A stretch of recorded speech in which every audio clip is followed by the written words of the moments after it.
Daniel Donato, what's up? How you doing? Joel, how are you doing, my friend? I'm great, man. I'm glad to be talking to you. I know you're based either in or around Nashville, Tennessee. So how's the COVID situation been for you? For me on a personal level, it's been fantastic. I've been able to spend time with my friends and my family in ways that are safe and help build character. There's been a lot of forced time for introspection, which has been fantastic. Um, on a cultural level for Nashville, it's been a challenging time, especially for musicians directly. We haven't been able to go and play shows, and rightfully so. Yeah. So that's been insane. But that innately led to uh, me, having to ask a lot of questions of myself that I'd never been forced to ask Oh before. yeah. And that's really, I'm very thankful that happened. So not to sound, I don't want to come off in a way that's too extreme on one side of it. It's been a very real time. You mentioned about asking questions that's never been asked before. Do you mind sharing what kind of questions are those? Yeah, like, does your career really matter? and um, and the answer to that is not a yes or no. It's can you make your career matter? Oh yeah. You know what I mean? And so, can you put in enough work? Can you put in enough non-ego based introspection that leads to clear answers and directions that bring value to the people that you're trying to reach? Things like that. That was the biggest one for me, and that lasted for, I'm going to say, probably 2 months. Every day I was questioning a lot, like just the general staples of what I was always operating on, probably for the past decade of being a musician. Um, but I have a good confidence in society and culture that we're gonna come back to the next chapter in a way that's a little bit more enlightened and stronger than where we left off. That's great. And have you developed any new hobbies or I mean, you just came out with new music, but I didn't know if you were probably preparing for more music coming out. Were you working on that? I'm an interesting person where I don't really have a lot of hobbies. I've kind of since I've always liked the same things I've always liked. I've always enjoyed reading, so I read to start off my days, and I exercise. I really just work on music. I'm very minimalist in that way. I try hobbies. I tried buying a bonsai tree, but it didn't quite work out. One thing that I have done that I started enjoying though, I'm going to shout out to my friends Sarah and Anna, who got me into horseback riding. Oh, Now that has been an unbelievable experience. I absolutely love that. Connecting with a dimension of reality, that being a horse, that I've oh never yeah. really connected with before. Such a large creature Oh and yeah. so unbelievably strange if you think about it in the context of what is a horse? It's so strange. Oh yeah. Such a crazy creature. Its eyes are on both sides of its head because it's always an animal that's hunted, so it needs to be on the constant surveillance Oh for its yeah. life. Yet they come to trust you if you know how to handle them right and treat them in the right ways, and that's been unbelievable. Especially here in Tennessee, which has some of like the best horses in the world. One thing I really have always admired about horses is their hair. Like they Yeah. can have some awesome hairstyles. Like they can probably have cooler hair than human beings, especially if they gel it up or, fix it right. Like horses' hair is like pretty magnificent. Horse hair is very intense, and it varies from breed to breed. Oh yeah. And you can tell a lot about the personality of a horse by what's caught in its hair. So certain horses are way more extroverted and more open to experience. So they'll go and peruse for grass in areas that might have more thorned roughage around it. Oh yeah. Roughage. And so you go to, it's been a week since you've seen your horse, and you go on it, and all of a sudden it's got all these thorns and bristles stuck in its hair. Things like that. Very fascinating. Guitar straps and horsehair also have an interesting history tied together as well. But yeah. No, I can believe that. I know, like in the Harry Potter series, like the magical wands, they use like horsehair. So there has to be some kind of connection between like horsehair and what it can do to like anything that's attached to. It's interesting. You think about how horses, there is, it's a kind of a thing. Like I've been to SeaWorld, and I've Um, I've tried finding that connection with whales. You know, people find it with Mm. dolphins. Yeah. I just geographically am near horses more than I am dolphins, being in Yeah. Tennessee and Nashville. Um, and there is something that is just so primally sound about riding a horse. It just Oh, yeah. feels so right. It is, and just brushing it and looking it in its eyes and feeding it. Um, it's just a beautiful experience that made sense hundreds of years ago and still makes sense today, even though I'm taking photos of it on my iPhone Oh, yeah. XR, you know? You mentioned that you've been reading, so are there any books that you could probably recommend for our listeners? Yeah. So for I read books that, again, I'm very interesting where my hobby is kind of my macro always. So it's like anything that will lend itself to developing your mind to have a Mm. more efficient operation on a daily basis. So I'm reading books that fall into that category, philosophy, and then I'm also reading music books, you know, of course. Um, on the music side of things, there's two books that I really love, three books. Um, there's one of like the best country writers ever, most prolific. His name is Tom T. Hall, and he's actually one of the only writers that have written like a handbook for songwriting, and it's the Songwriting Handbook by Tom T. Hall. Okay. It's really incredible. And the main takeaway from that is you need to try to be less. There's a quote from it. You need to try to be less incredible in your creation. So essentially, you need to try to remove that ego that led, oh, I'm going to change the world, you Yeah. know, that Oh, kind yeah. of a thing.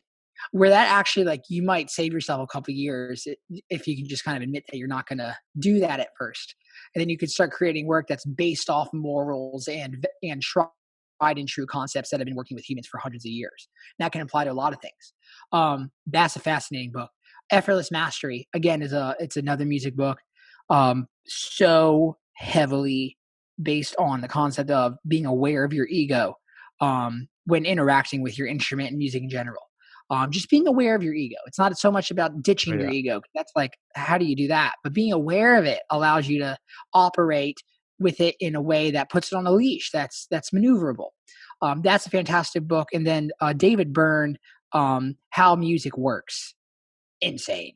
Just an insane book that provides perspective from his mind, which is such a niche, finely tuned music machine that a person who's not on that vibrational level really wouldn't have caught.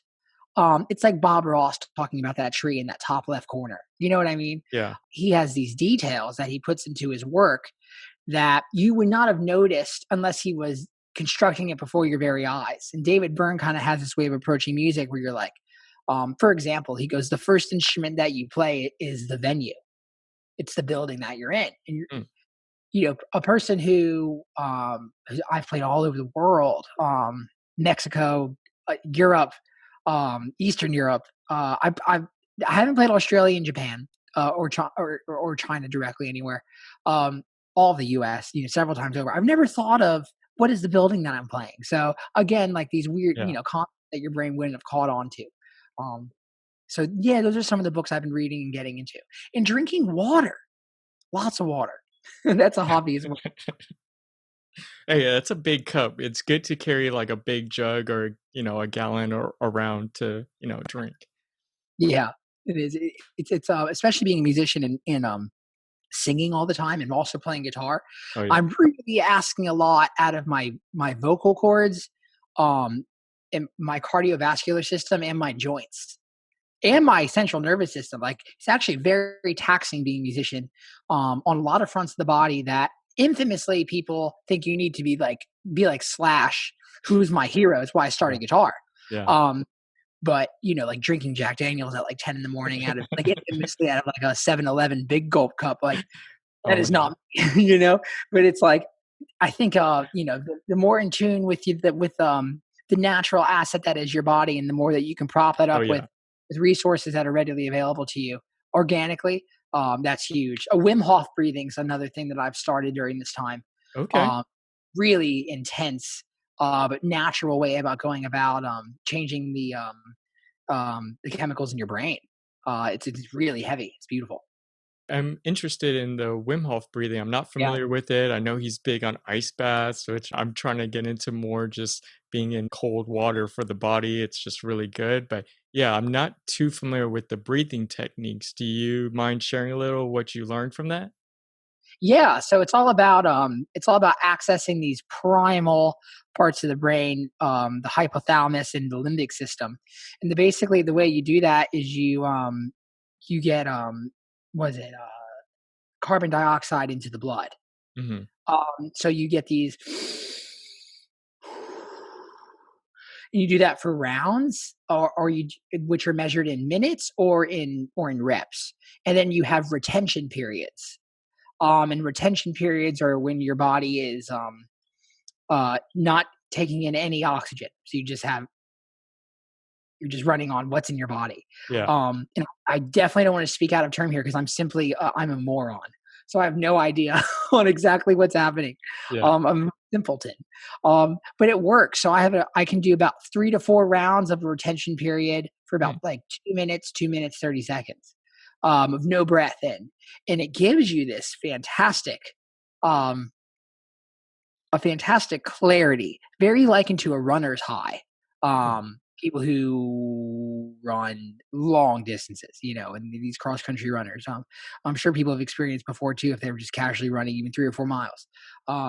You experience it at the end, it's just like this kind of lightheadedness, but there's a clarity, and it's a Yeah. sober high, and that's fantastic. So I do that about twice a day. It's nice. It's a nice intentional optimization tool for your life. Oh, yeah. You do those ice baths, huh? So what's the deal? I cannot do those. I just can't do them right now. I'm not strong enough. I've only done it twice recently, and I mean, I go to the beach a lot, and the water's like really cold some days, so it kind of prepares me, or like it's kind of practice for those ice bucket baths. But I tried it with a friend, and I can't last too long. It's more like an in and out kind of thing. Like I'm trying to get like Wim Hof, and just that guy just like pretty much just sleeps in those Hey, baths. he's definitely an outlier, and Oh yeah, he found his purpose, and he pushed and he kept pushing, and then he kept finding scientific evidence that explained why he should keep on pushing. But I think at first, if you listen to him talk about it, it was from a very qualitative, abstract place. The water is my teacher, is something that he says. And it's like, well, that's not scientific. The hmm, water is your teacher. But through the persistence in that qualitative, chaotic mess that is your potential, you were able to define metrics and statistics as to why you were following that potential in the first place. And that's very heroic. And on a level of on individual levels, I think that's kind of what we're always doing. You know what I mean? And so Wim Hof truly is a hero, man, and he's still alive. It's very interesting character, very funny guy. I'd love to meet him one day. oh His yeah. app too. Oh yeah, that's definitely an interesting guy to meet, and just ask him questions like that you always want to ask him. Yeah. Mm-mm, mm-mm. Well, in addition to reading and horseback riding, you've actually done something else that I found really awesome. Is that you've been doing a lot of lessons since the pandemic. I think I've heard you mention that you've done probably over 200 or 300 lessons by now. Over What two. got you to more focus on working on that during the Corona situation? Well, I had to figure out ways to monetize, because or generate income because we stopped touring. So we ended up canceling several sold out shows on the Cosmic Country Tour, um, right up until when we had to.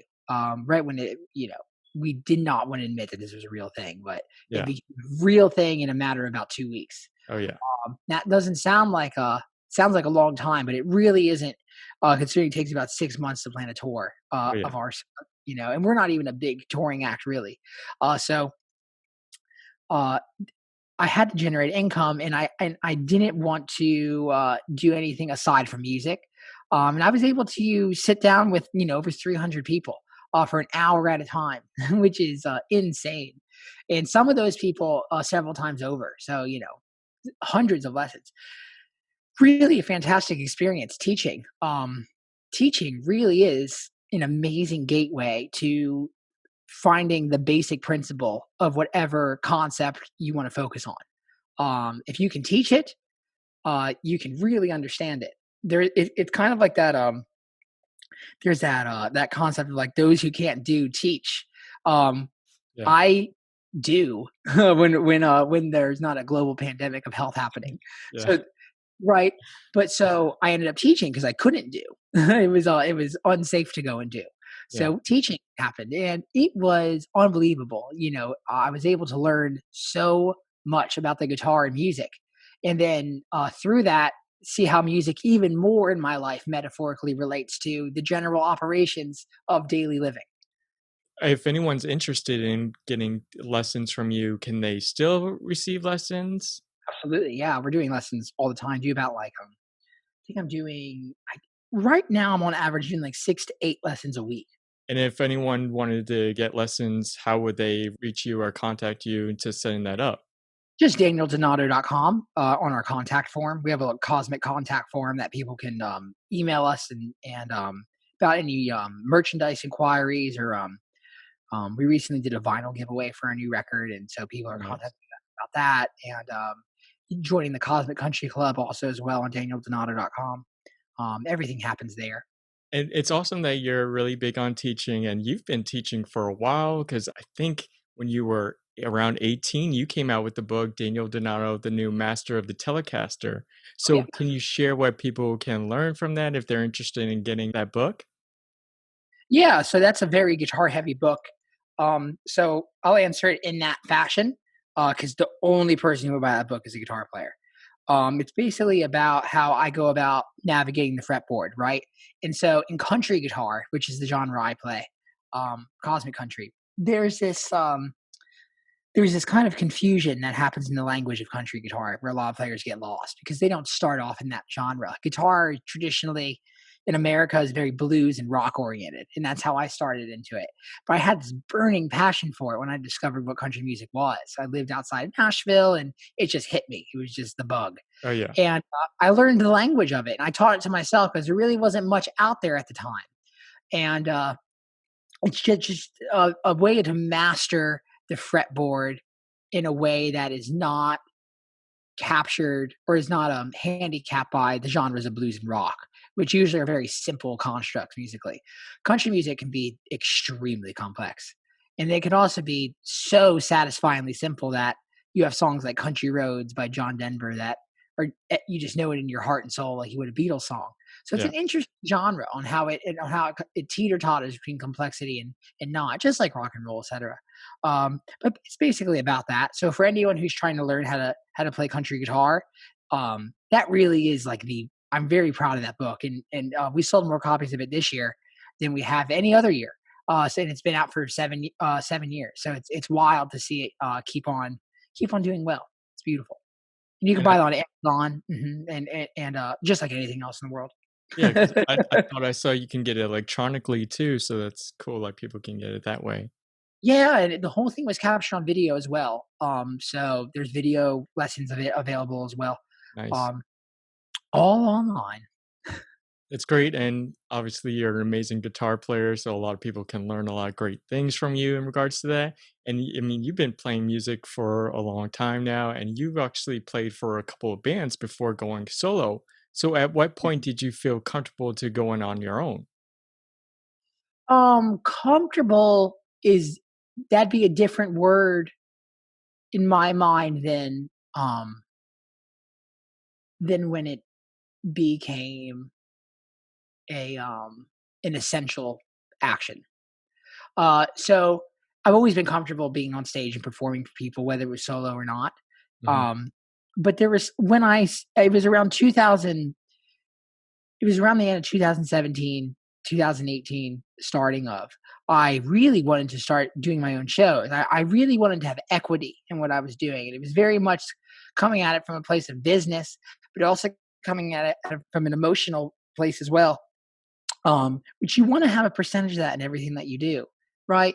Um, just so you could be proud. I wanted to feel more proud of the work I was doing, and that required more of myself, and that required me doing the shows on my own. And so I've been doing that for about 2 years now, and it's been really fun. It's been really a nice defining chapter that I've been in.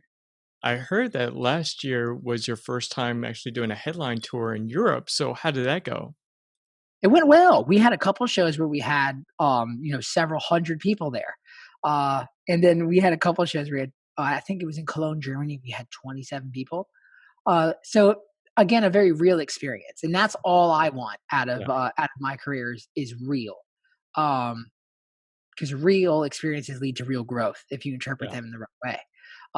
And those fans, we were supposed to actually be in Europe last month, and what was so funny is that all those 27 people in Cologne, Germany, the day that we were supposed to be there last month, most of those people were reaching out to us, very much so, uh, mutually, both parties, them and I, reflecting on how unfortunate the COVID-19 situation is and how that Okay. disabled. Yeah. So there's a nice if you can have a real interaction with people, there's a retention period that Oh happens yeah. there where you stay in contact, and that's a real thing. That was a beautiful experience though, man. Touring in Europe, I absolutely love it, and the energy that those crowds it give off, even varying from Germany to Spain to all of Holland. It's each culture is different. Um, just like how each part of the US is different, there's many kinds of people in this world, and I just wanna play as much music as I can to anyone who wants to listen. You mentioned about close interaction with, the fans in Germany. One thing that's really awesome about you is that you have a close interaction with a lot of your fans besides just Germany, and you're always just like open to meeting people, especially people with different backgrounds. Why is that something really important to you to have that kind of interaction with your fans? We live in a world of opportunity, and, there seems to be a natural generation of opportunity that happens that starts at your mindset and the perception of what's happening in your reality immediately around you. We live in a world of opportunity that kind of just generates opportunity after opportunity after opportunity. And we live in a domino effect, a feedback cycle, if you will. Um, and so what I do is very much a human experience. It's not like I'm selling iPhones. It's not like I'm providing healthcare. What I do is a primal human experience of taking a moment and then creating something memorable with it in a live setting. And as much as I can develop my ability to understand people and to communicate with people, I'll generate more opportunity that's in the favor of my own life and the people I come in contact with. And I'm just trying to like diligently be aware of what opportunities are aware in front of me at all moments, and trying to make sure my perception, very much like a windshield, is very clean and as clear as possible, and is based in persistence and patience and in rational positivity as I can. And besides being artistic with your sound and your music, you're really artistic with visuals too. But one thing I'm really curious about is the cover art for your album, A Young Oh, yeah. Man's Country, which is an amazing cover art. How'd you come up with the idea? Yeah, I have definitely am taking no credit for that. Again, I'm a moron. I can't draw anything. That goes out to Isabel Beatrix down in Australia. So her and I, we met on Fiverr, honestly, but we've worked together on so many products because we do about 40 new Cosmic Country products for every season, and she usually designs most of them. And so we've been in contact, on hundreds of emails, just always going back and forth and understanding how we communicate with each other. So she did that album art. Um, the album art, if people can, maybe we can include it here in the video somehow. But not during this conversation, but in post. It's a very trippy psychedelic art, and Cosmic Country is, it's jam band music mixed with country music. So Yeah. which is psychedelia. Um, so I wanted to include elements of that. A hero of mine is Orville Peck. He's also a friend of mine, and a piece of advice that he gave to me was that, which is something that all country stars do. The vision that they present to the public is a sliver of their personality that is inflamed. Right, it's a very honest part of who they are, but it's a specific facet of who they are. It's not the entire person. That's impossible to convey in a single image. So it's a concentrated image that's based on honesty and something that's bold. And the album art is very bold. There's a lot of colors, and a lot of people, specifically that are based in Nashville, were like, "That doesn't make any sense." When I showed it to them, because I also had a very distilled, minimalist, safe approach that I wanted to go with as well. Um, but I wanted to tell a story, Oh yeah. and so that album art tells a story if you look at it, and it serves that part of the psyche that an album is an event. It's not just like a single that you plug into the aux cord and you play just to show your friend what you've been listening to. It's an event. It's something that can end up being a chapter in your life. And I knew that we were putting this out in a time where people's lives were in a very much so blank slate place, as was mine, as is mine always. But a lot of music is hitting me now in a way that's very heavy that hasn't hit me in that way before, just because of everything that's happening on like this vibration level of humanity, specifically here, especially in the U.S. Um, so I wanted to put out something that was so memorable and so polarizing that the people who would love it, and the people who don't like it, that's fine. There's plenty of other music that I hope they can go and listen to. So I wanted to release something that captured people's attention Oh yeah. and affected them, not made them indifferent, not was playing it safe. I can't play things safe, really. That's just not who I am. Yeah. Never worked out for me in a good way when I try. It's an awesome cover art. I'm always big on admiring or definitely looking at different artists' cover art for their albums. I mean, a lot of, artists would probably just have a photo or an impressive photo, but it's always when I see like a more animated image for their cover art that at least for me, I feel like there's more work putting into the album, especially, the cover for the album to really grab the people's attention. Yeah, yeah, and, if you look at if you look at certain artists, again, it all depends on how much you wanna put into it, and there's level of detail in every ounce of the aesthetic for someone like Jack White of White Stripes fame and Third Man Records fame. They're just every detail, nook and cranny, you'll find something new, and he's there waiting for you. He's like, "Yep, thought of that before you did." And that's something that's always been a real intriguing part of the process of releasing musical assets into the world. Um, so yeah, man, I think it's just part of probably my neuroticism. But now that I'm saying it out loud, yeah. A really popular song, which is also my favorite song, has always been "A Lover." And you Yes. actually made 3 different versions of the song. So why'd you make 3 different versions of that song? I'll answer that with I made the first version, which was on an EP that came out 2019. Um, I released the stripped version about a quarter later, so about 3 months later, um, with, Taylor Guitars, who's a sponsor of mine, world's largest acoustic guitar manufacturer. They make guitars for Zach Brown, Dave Matthews, Taylor Swift, just amazing, amazing artists, and, I'm on the roster, and so we recorded a session, and that song came about during the session. It just felt great, felt fantastic. Wanted to put that out into the world. And the third version came about when the opportunity to record a young man's country came about, and that was through the producer Robin Ford, who did the record so graciously. And he wanted me to. He saw a YouTube video of the Cosmic Country Band playing on YouTube. We were playing live on a stage in Raleigh, North Carolina, and he saw a video on YouTube rather. And he wanted us to take that exact set list and put that on tape and then put that out into the world. I already told him that there were 2 versions of the song out in the world already, Yeah. and he goes, "But that's fine, it's a fast world," and it's true, it's a Oh, fast yeah. world. Uh, but really, the more meta abstract answer is that I think it took 3 versions of that song for me to realize what that song could be, because each version is Mm. radically different. It's radically different, intensity and in form. So it's all a learning process, and the way that I am as an artist is I learn out loud, LOL. And it's like, that's a whole part of my metaphor is or my operation approach to music.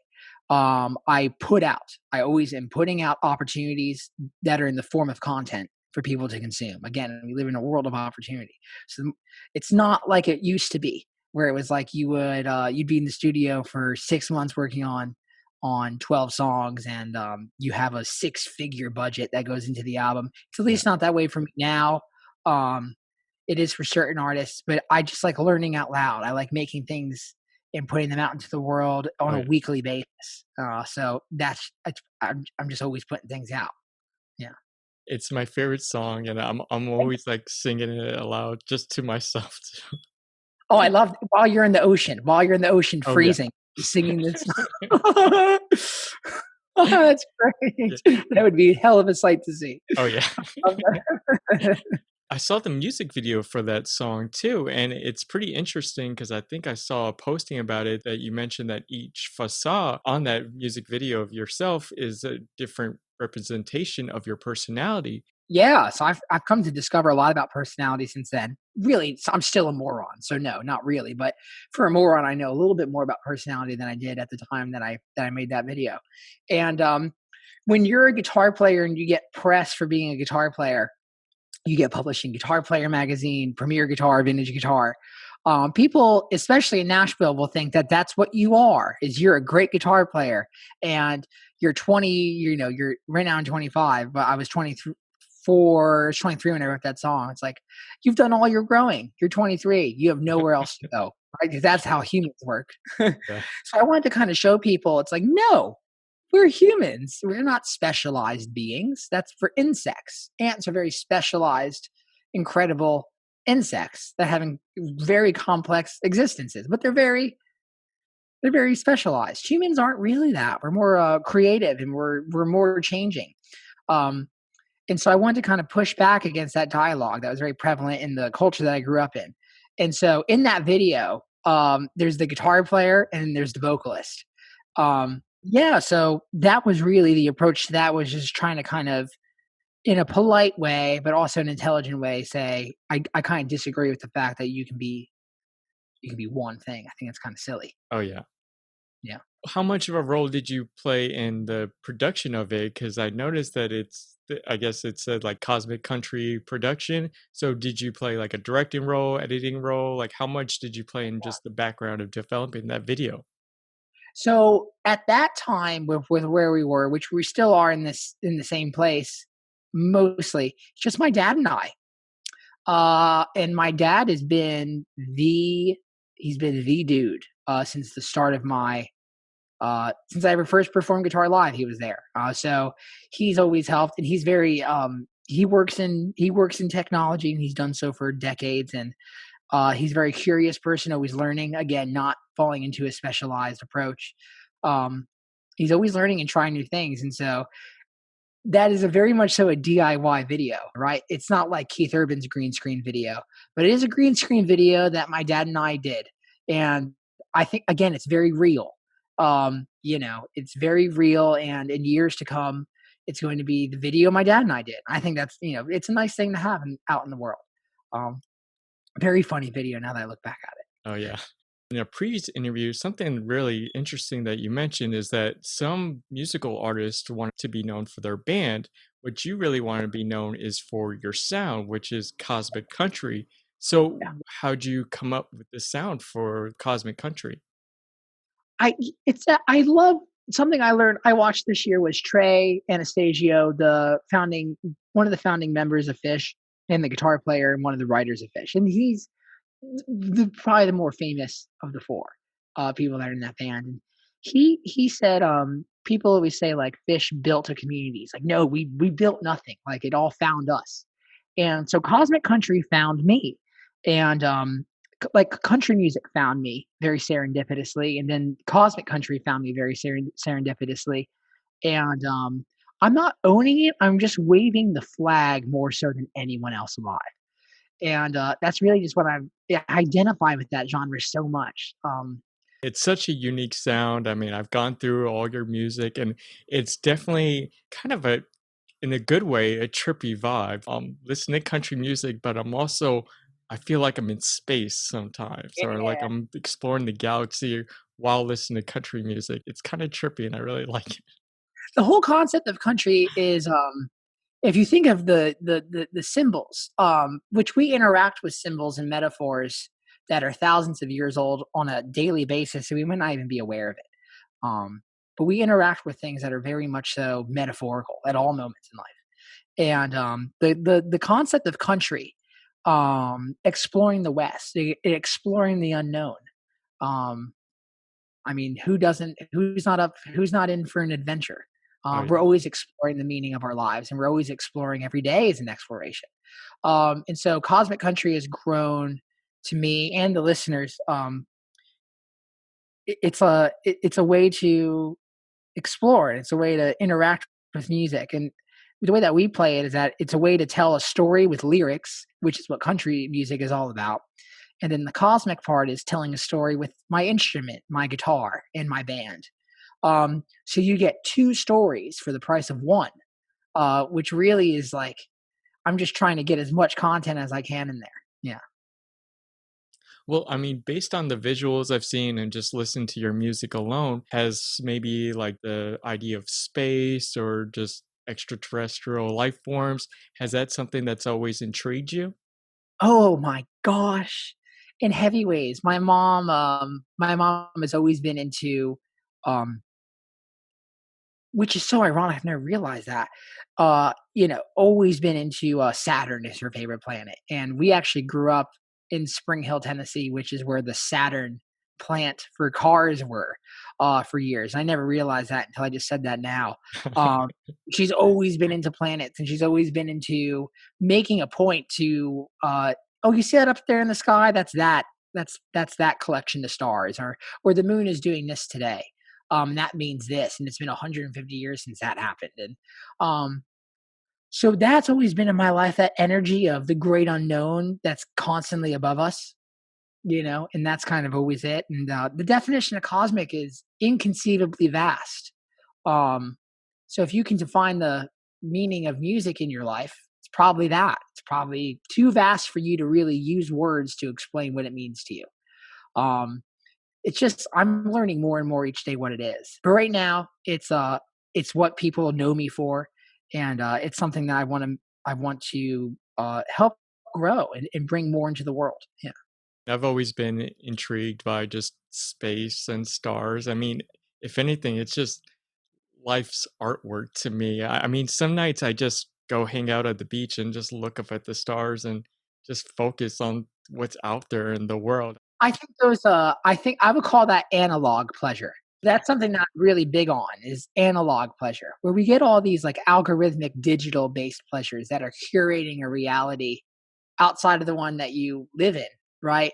Netflix based, what Mhm. is Joel based on what Joel just watched, on Tuesday, we're going to show him this comedy special on Wednesday and this horror film on Wednesday. And, the stars are just something that you go and observe. And I find that with analog pleasures, such as horseback riding, ain't nothing more analog in terms of transportation than riding a horse, such as Lil Nas X made very apparent in 2019. Analog pleasures help reveal parts of your character to yourself that you would not have taken the time to have introspection and review with otherwise. Where these digital pleasures distract us. And I have digital pleasures as well. Like I'm very big on just scrolling through the phone and killing some time. Oh yeah. But you want to have a healthy dose of both, you really do. And I love the fact you're going out there and looking at the stars, my friend. In Tennessee, it's a heavy experience to do that here as well. Good, that's beautiful. Have you noticed any? Did you see any aliens out there or anything Not yet. scary? Not yet. And you know what? I would say I never had close contact, but I've always been interested in like extraterrestrial life forms. It It's is real. yeah. Even in here, our government says they have. They said it. The New York. They made a post on the New York Times about it, and nobody cared at all. Um, we found vehicles that are not of this earth, and Oh we yeah. have them in storage, and no one cared. They're very real, and they're Oh yeah. very, yeah, yeah, yeah, very interesting, very interesting. Well, and I've always been interested in like signs, like the extraterrestrial signs that they do, I guess, in the cornfields and all that stuff. That's always been intriguing to me. Yeah, and so the Midwest of America has a very cosmic feel to it. We were just out there We called it the Cosmic Corn Tour because we were in the middle of corn country in Iowa, the largest producer of corn in the U.S., if I'm not mistaken. Again, I'm a moron, so I don't know anything. But insane vibe out there, very vast. You see how big the country of America Wow. really is. Very flat, big land. If I were an alien, I'm going to Iowa. It's the first place I'm Something interesting that I really thought that was really awesome that you did that I guess you're kind of bringing it back that I haven't seen other artists haven't done in the past is you've actually done some AI neural networks in designing canvas for your music. I think it was mentioned on Spotify, but they can see it on YouTube. So what got you into that? My dad, my father, his curiosity is insane. Um, he is the guy who will develop new habits way before I do. Riding a horse is like the first habit I've developed in a decade. And he got into these neural networks simply through understanding what their definition was, and we saw how it can relate to a lot of our consumers love the psychedelic experience, and they love dealing with reality on that abstract level. In country music, a lot of people drink, a lot of people, and our fans enjoy that, but a large part of my fan base love the psychedelic experience. And we're at a place right now with these, with AI neural networks, that is, not the analog neural networks that are in our brain, where we can actually generate a psychedelic experience that is very close to one that's analog. And I wanted to apply that to my music in a digital way that would be consumed by listeners because people can't do that with our music live right now. So again, it's just trying to have empathy for the people who are listening and trying to create things that make them happy and that they can remember during their week while they're working and living their lives. It's on Spotify. Every song we have a different canvas, and then we'll take a live recording that's 8-9 minutes long, and we'll put a whole neural network to it, and AI neural network that is, and man, it's really heavy. It's really heavy to watch. Well, I was watching, I guess, the videos of on YouTube as well, and I mean, I just was gazing at them. Just, and, I mean, the fact that there's a song music in addition to watching it, it kind of like just zones you right in. Yeah, it's weird. Yeah. So there's definitely several things in nature that capture us on a level of our either sub or unconscious. Again, I'm a moron. That we're not really fully aware of, but it brings us right in. It makes you turn your head and you go, "That's it for me. Oh I'm yeah. staring at that for 5 minutes," and you don't know why. You don't know why, and so I love those things, and that's fantastic that it hits you that way. Oh When yeah. my dad was like, "Hey, Dan, come over to my office. I got to show you something," and he showed me the video that I think you're referencing. I was in the same zone. It just zones you out, or like zones you in and Right? Is it outward or inward? I mean, yeah. that's a question. That's a very interesting dichotomy of life. Uh, it's very interesting. It might zone you in, actually. We were talking about having interaction or close interaction with your fans and followers. And another thing that you've done, which is really awesome for your fans and followers to listen and watch, is your Daniel Denial's Lost Highway podcast. So, what got you in starting that? I have always talked a lot, and I've always gotten in trouble for talking in school. And I was very I'm relating to ego in a different way. Obviously, I think when I was in fifth grade, I was I was really, I mean, you're really stupid when you're in fifth grade. You're just learning how to use words. Even at 25, I'm still learning how to like use words and finish a sentence. But I was talking all the time. I always get in trouble.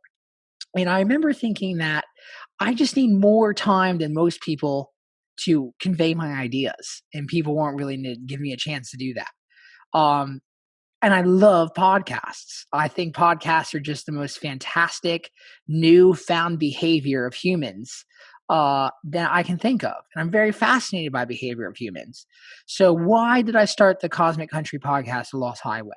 I wanted to be able to have a platform where people who were interested in me could take a little bit more time to hear about what I have to say and what I find curious in the world and what sparks my curiosity, what I'm interested in. And I also wanted to be able to talk to people that um, vibrationally are just in tune with something that interests me and try to find the basic principles of what they do, and then convey that to the world. It's a beautiful thing, and it's really fun. We just did our 30th episode, which is not a lot, but it's very fun. How many episodes are you in on this podcast?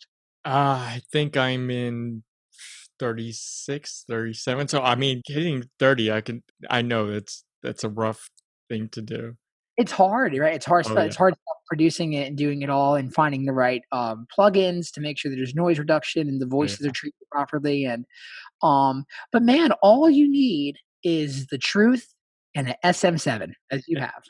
yeah. It takes time. I mean, if anyone's interested, I mean, I wasn't familiar with electronic equipment at all. And if Oh anyone wow.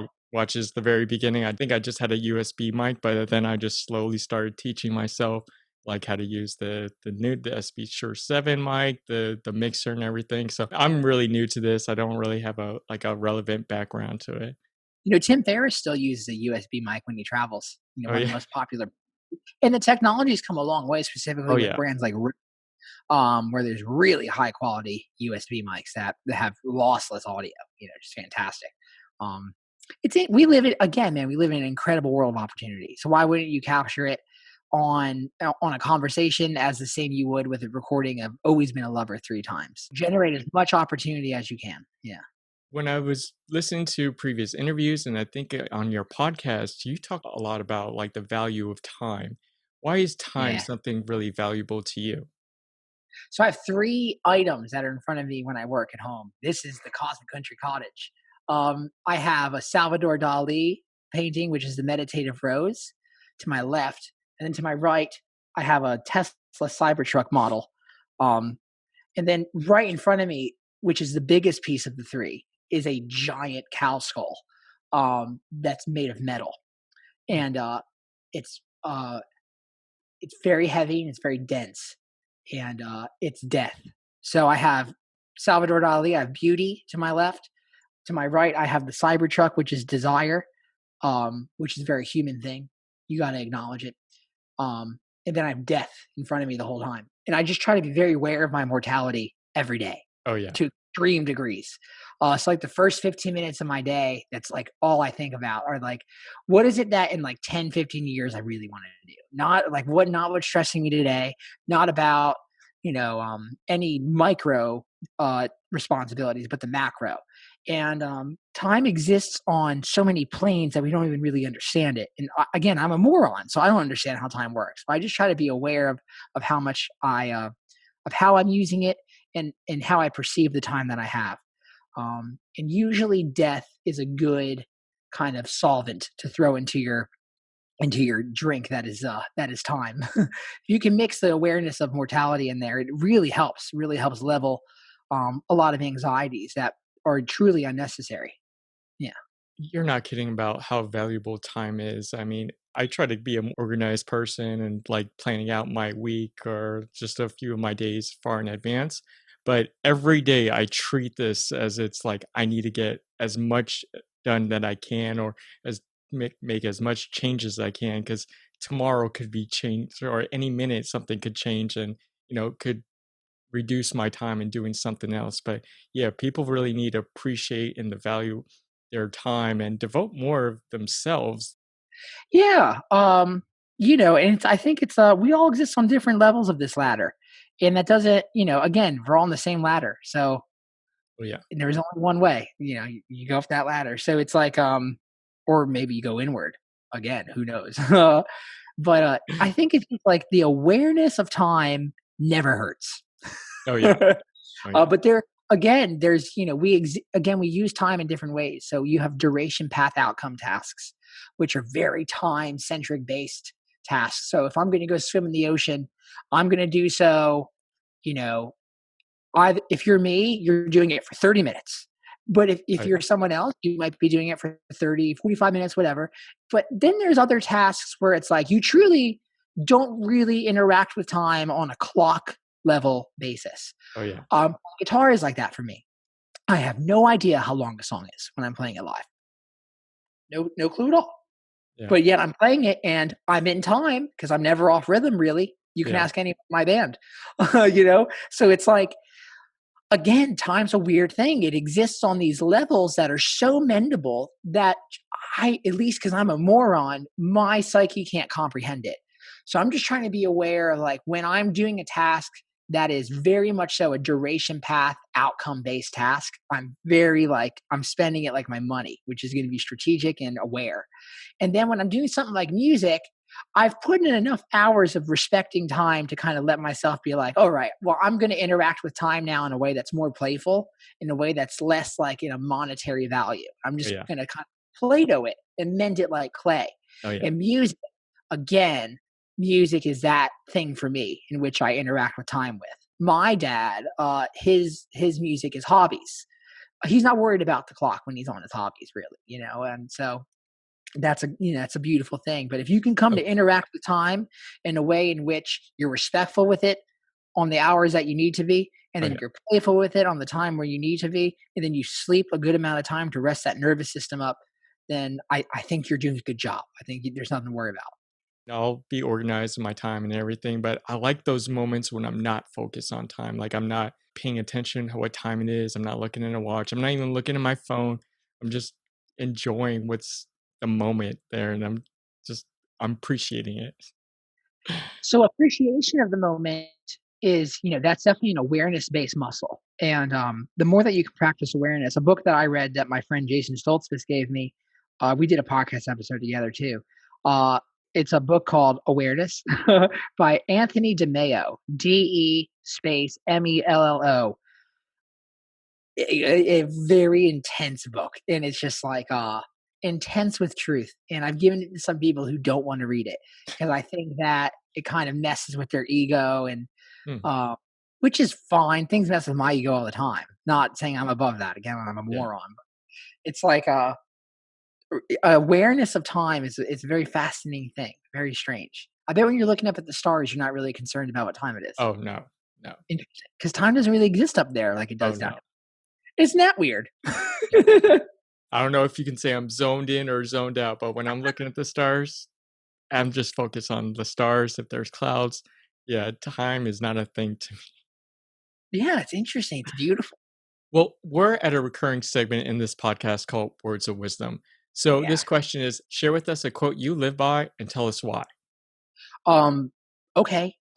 Life is long if you know how to use it. Seneca said that. Again, that's awareness of time. I live a lot of my life by the words of Robert Hunter and Jerry Garcia. Once in a while, you can get shown the light in the strangest of places if you look at it right. Um, have a positive perspective on life, and just be aware. Try to be an aware person, and be an audience member to the movie. That is the life experience you're witnessing. And then a recent one, I'll give everyone a recent one because we need a recent one. Oh yeah. It is the universe rewards calculated risk and passion. I love that one. That one's fantastic. And I think Joe Rogan said that. And that's just Okay. like you just cannot deny those words. That is Oh no. uh, very real. It's awesome. How about Oh, yourself? so much, so much. I know. Yeah, like I've heard so much wise words. I actually follow a couple of Instagram accounts that just give out positive, inspirational quotes and stuff. And I think I'm probably paraphrasing it, but it's like when you're positive inside, positivity will come around you outside, something like Sure. that. Yeah, and I Yeah. mean that's something I live by. Just if you think negative things will happen. If you put it out in the atmosphere, there's a chance that it will happen. So what I would like to always be is just positive, even at my most difficult times, and being positive. I mean, I'll meditate and stuff like that to get rid of that negativity. But yeah, just be positive and positive things will happen to you. That's beautiful. Yeah, it's beautiful. Very stoic, very nice approach. Love that. Thank you. Since we're wrapping up, is there anything you want to share with our listeners? Yeah, just to go and search Cosmic Country on literally any platform that is available on the internet, and to dig into it. And if it's their kind of thing, hop on the train.